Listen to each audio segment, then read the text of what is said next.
Why are you posting?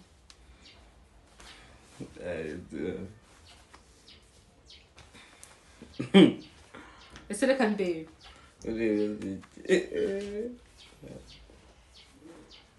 Kandebe. Man. Wajya ujya gufata video ukambwira.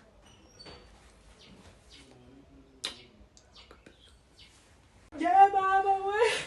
Não precisar, eu ia sair.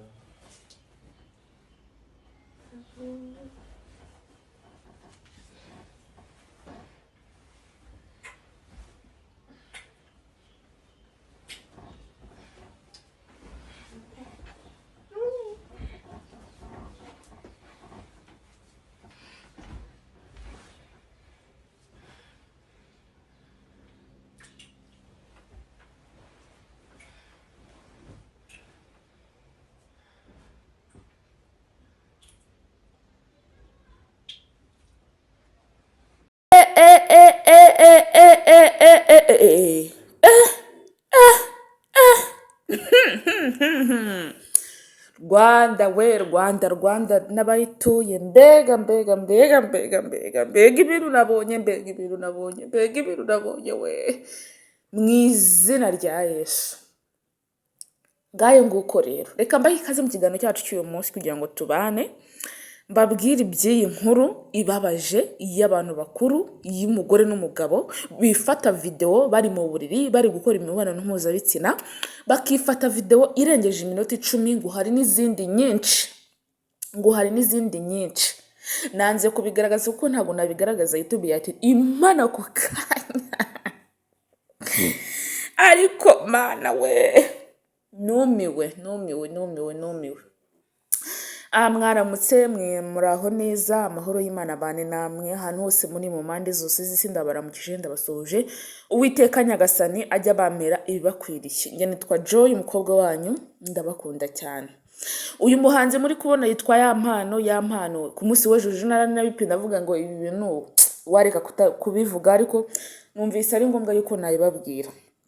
Uyu muhanzi Yampano ndetse n'umugore we n'umugore hari abantu benshi batewe ku mateka bavuga ngo ntago ari umugore ariko n'umugore we babyaranye babana mu buriri yifashe ama video y'urukoza soni asakara ku mbuga nkoranyambaga. Abantu benshi barayafite pe abantu benshi barayabonye ariko ikintu nge hano nanenze ni gute umuntu w'umugore n'umugabo baryamana bakifata ama video kandi n'ubundi basanzwe baryamana mu buriri bumwe babagira ngo bunguke iki. Umuntu usobanutse umuntu w'umusirimu nk'uyu nguyu akifata ikintu bita video numiwe ariko hano nta kintu na kimwe. Abantu benshi bagiye batera ku mata bavuga ati bino bintu we yarasanzwe abizi bura hari indirimbo ngo bagiye gupromotinga ariko ngo bapromotinga ku ndirimbo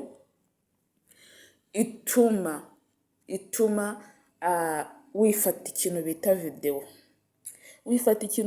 video kuko bura video abantu benshi bazibonye bababaye abantu bamama bababaye barebaza nti se ubu muryango wabo ndetse n'abantu muri societe nyarwanda barababona bate basebye ariko nta kundi nta cyaraza gutangaza ariko Mana Nyagasani ukuntu nabonye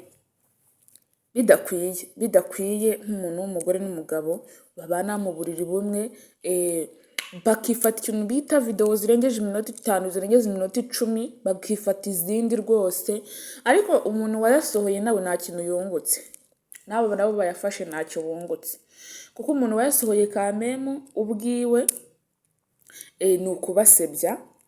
Icya kabiri ni ukubangiriza umuco wabo ariko nabo ubwabo kugenda bakifata video kugira ngo bajye bireba biriya bintu ntabwo ari byo. Niba warashakanye umugore wawe mukunze umugabo wawe mukunze ntabwo ari ngombwa kwifata video, ntabwo ari ngombwa kwifata ikintu bita video ngo uyisakaze ku mbuga nkoranyambaga noneho abantu banakuzi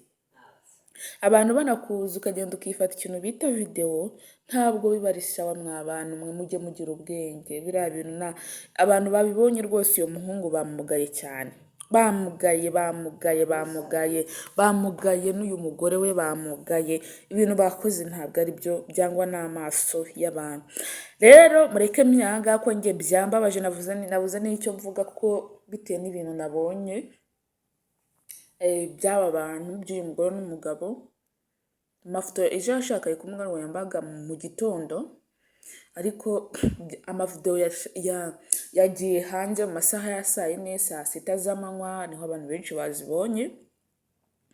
Ibi bintu rero ni ibintu ubona ukumva urababaye cyane, ukumva ubuze icyo uvuga, ukumva wifashe ku munwa, ko baravuga ngo akumiro ni ukwifata ku munwa ntugire ikindi urenzaho. Ababyeyi mwabonye amavideo y'urukozasoni y'uyu mwana witwa Yamana ndetse n'umugore we, mukomeze kwihangana kuko ibi bintu ntabwo ari byo, nta discipline bifite. Uyu muhanzi nawe ubwiye abantu benshi bamukundaga, ariko bitewe n'uburyo bamubonye ubu ngubu comment zigiye kuba nyinshi, ariko niwe wabyiteye. Niba Yesu yabishaka niwe wabyiteye. N'abandi bose rero mukora ibi ngibi ntabwo biba ari sawa, ntabwo biba ari byiza cyane, kuko ni ibintu byangwa n'amaso y'Imana kandi bibabaza sosiyete nyarwanda. Donc kubo anabona anayirimo, ibi bintu biba bibabaje cyane, ariko Imana ijye ibababarira. Kamina aha ngaha rero mbifuriza umugisha Imana abantu hose mwagiye gushakisha umugati, mwagiye gushakisha imibereho y'iyi si, mwagiye gushakisha ibintu byose bibatunga, mubashe kubibona kandi neza cyane. Ndabakunda cyane, umugisha ubane namwe.